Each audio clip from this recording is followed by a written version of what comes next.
નાનપણથી જ એની આંખો ખૂબ જ એક્સપ્રેસિવ. જ્યારે એ બોલી પણ નહોતો શકતો ત્યારે હું એની આંખો વાંચી લેતી. એના દરેક ભાવ એની આંખોમાં છલકાય. જ્યારે એ બોલતો થયો, મોટો થયો, ત્યારે એ જે ના કહી શકે એ બધું જ એની આંખો કહી દે. એની મસ્તીમાં, શરારતમાં, ગુસ્સામાં, રિસાવામાં કે પછી હસવામાં એની આંખો એના બધા જ સિક્રેટ્સ ખોલી દે. રોજ સવારે કોલેજ જાય ત્યારે હું કહું કે રોહન, હેલ્મેટ ભૂલતો નહીં. રોહન, હેલ્મેટ! અરે હા મમ્મી.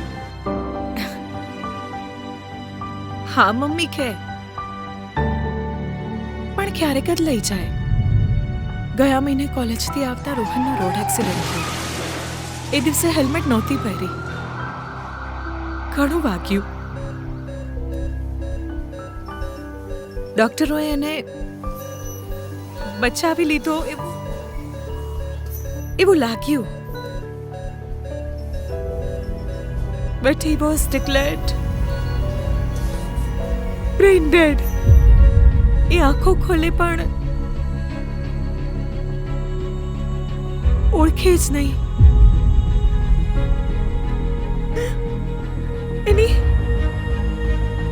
એની આંખો કઈ બોલે જ નહીં.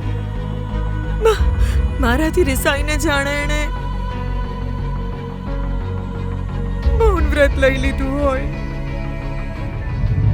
રોહન આજે પણ મારી સાથે છે.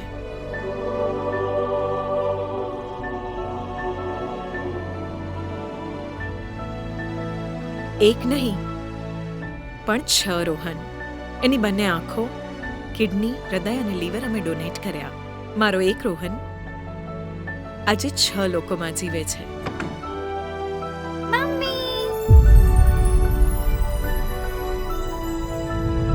અંગદાન એટલે જીવનદાન. એક બુજતો દીપક અનેક દીવાઓની જ્યોત પ્રગટાવે, એનું નામ અંગદાન. મારો એક રોહન આજે આ 6 લોકોમાં જીવે છે.